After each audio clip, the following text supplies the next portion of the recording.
জামাত ইসলাম, আমরা তো তাদের ভূমিকা সম্পর্কে মুক্তিযুদ্ধ সব জানি। তারা যে ভোট পেয়েছে এইটা কোনো হিসাবে মেলে না। ভোটের পার্সেন্টেজ নিয়ে আজকে নির্বাচন কমিশন ঘোষণা করেছে এবং আমাদের একটি শিরোনাম যেমন ভোট দিয়েছেন অর্ধেক ভোটার, বিএনপি পেয়েছে তারা অর্ধেক, অর্থাৎ বিএনপি 49.97 এবং জামাত ইসলামী 31.76% ভোট পেয়েছে। সব কিছু মিলে আপনি এখানে বিএনপির প্রত্যাবর্তনটা কেমনটা দেখলেন আর জামাতের উত্থানটা কেমন দেখলেন? ধন্যবাদ আপনাকে, ফিরোজ ভাইকে ধন্যবাদ, যারা শুনছেন শুভেচ্ছা জানাই।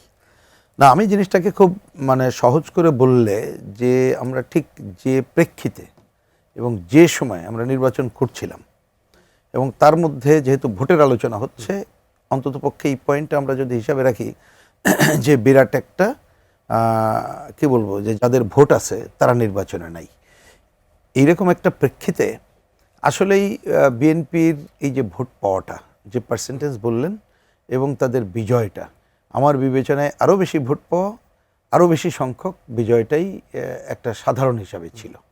সুতরাং যেটা সর্বশেষ তথ্য অনুযায়ী আসছে, এটাকে আমি কি বলবো, এটা খুব বড় কিছু হয়ে গেছে এটা আমি মনে করি না। আমি প্রেক্ষিতটা বললাম, প্রয়োজনে পরে ব্যাখ্যা করা যাবে, কিন্তু এইটা অন্ততপক্ষে কোনো হিসাবের মধ্যে পড়ে না। বিশেষ করে জামাত ইসলাম, আমরা তো তাদের ভূমিকা সম্পর্কে মুক্তিযুদ্ধ সব জানি। তারা যে ভোট পেয়েছে এইটা কোনো হিসাবে মেলে না। তার একটা ছোট কারণ যদি বলি, প্রথমত হ্যাঁ, এবার যে এই দীর্ঘদিন যে আন্দোলন তার মধ্যে তারা ছিল, বিগত দিনে আওয়ামী লীগের সময় নানা সময় তারা তো এটা আছে, সেটা তো অস্বীকার করার কোনো জো নাই। কিন্তু তাদের ভোটের এর আগে তো আমরা জানি কয় পার্সেন্ট ভোট ছিল।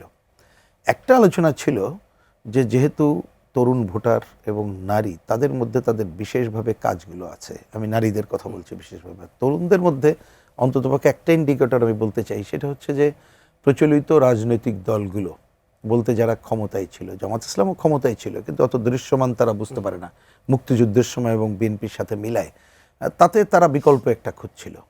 কিন্তু গণ অভ্যুত্থানের পরে জামাত ইসলামের যে ভূমিকা, তাদের সহযোগী এনসিপির সাথে যে জোট করলো, তারা মুক্তিযুদ্ধর বিরোধী যে পজিশন, তাতে করে কিন্তু পরে ম্লান হয়ে আসছিল। নারীদের মধ্যে প্রথমে যে কাজ করেছে, তারপরে নারী বিদ্বেষী সরাসরি অবস্থান জামাতের আমিরের, তাতে একটা তাদের যে ধস নামার যে জায়গায় গেছিল, সেই বিবেচনায় যতটুক হাইট উঠেছিল, তারপরে এই রকম জায়গায় যাবে এইটা আমরা ভাবতে পারিনি। এটা হচ্ছে পরিষ্কার বক্তব্য। সুতরাং তারা এই ধরনের একটা, আবার তো বাংলাদেশ মানুষ বোঝেন, আমাদের যে স্ট্যান্ডার্ড অনেক ভোটার, তাতে মনে করে আচ্ছা কেউ যদি ক্ষমতায় যায়, কাছাকাছি যায়, তাহলে আমরা একটু সাথে থাকি, ভোটটা নষ্ট করব না। আমরাই যতই বোঝানোর চেষ্টা করি ভোট নষ্ট মানে তা না, এই সমস্ত কারণে যেটা হয়েছে। কিন্তু এইটা আমার বিবেচনা একেবারেই অপ্রত্যাশিত ছিল।